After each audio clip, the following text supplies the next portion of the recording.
Welcome to Paranormal Nightshift, your home for everything that goes bump in the dark, and your fan stories told right here. Today's story comes from Maddison, and it is titled The Dream. Now, before we dive into tonight's story, I've got a little something to share with my fellow time travelers. Want to step up your paranormal game? Need more chills, thrills, and unexplained phenomena? Well, you're in luck. By joining the Paranormal Nightshift Patreon, you'll get exclusive early ad-free access to episodes, letting you jump straight into the spooky without any interruptions. As an example, it's kind of like skipping this ad you are listening to right now. But wait, there's more. Our Patreon members get first dibs on our latest ebook series, Paranormal Time Traveler. Follow our time-traveling investigator as they venture back to the creepiest corners of history to uncover listener-inspired mysteries. It's your ticket to an extra dose of the supernatural, inspired by you, our incredible night shifters. New episodes drop every Friday evening, with some surprise releases sprinkled in, so make sure you're tuned in and ready. Visit our Patreon link in the description, or head to patreon.com/paranormalnightshift. Join the Paranormal Nightshift family, where every twist and turn is only the beginning of the journey. All right, let's dive into tonight's story. I grew up in Australia, a place where ancient spirits and energies feel as present as the landscape itself. Ever since I was young, my dreams have been filled with strange visions, most often featuring a woman with fire-colored hair. It was no ordinary red. Her hair looked like it was alive, flames twisting and crackling, little embers floating around as if her entire presence burned. Her eyes were blood red, glowing and piercing, yet they held a wisdom that seemed older than time. She sometimes spoke to me in a language I didn't know, or at least one I shouldn't know, but when she spoke, I understood every word, as if the language was embedded somewhere deep within me. I never told anyone much about her. She was a part of my dream world, something I felt instinctively belonged to me alone, a connection too strange to share.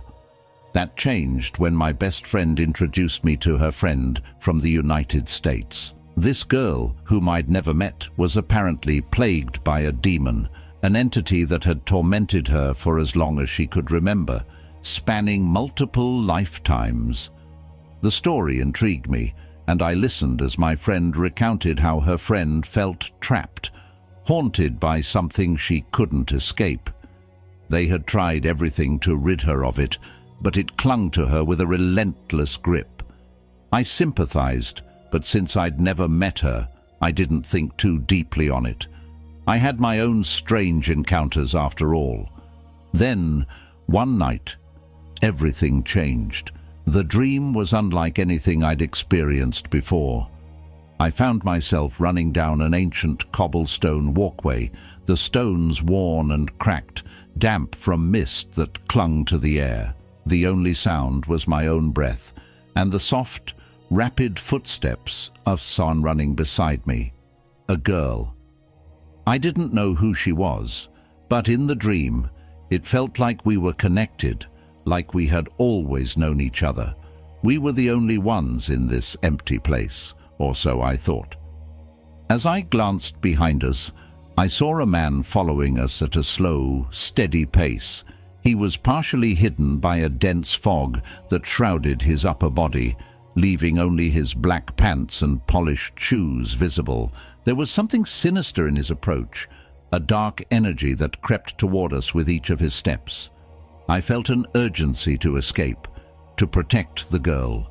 Without thinking, I pressed my hand against a portion of the wall beside us, and, as if by instinct, I opened a secret door.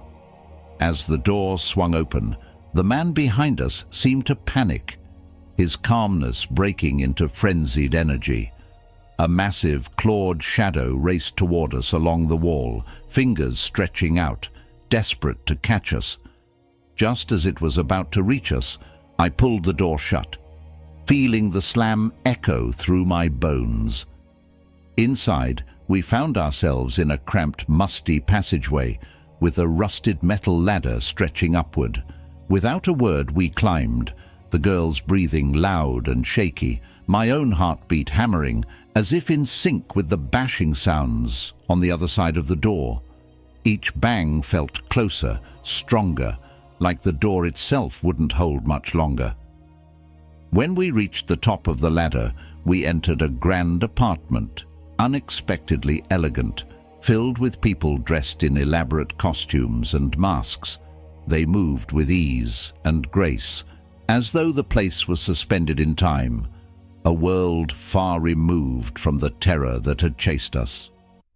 The masked revelers seemed unfazed, laughing and mingling, as if the danger lurking below us didn't exist. It was surreal, like stepping into another world. I spotted a man in the crowd, somehow recognizing him as the girl's uncle, though I didn't know how. I handed her over to him, telling him to keep her safe. But then, just as we thought we might be free, the echo of that relentless banging returned, growing louder and more powerful. The far side of the room seemed to buckle under the force, and then with a massive crash, the wall exploded inward, a shadowy arm with huge clawed fingers reaching through. The room erupted into chaos.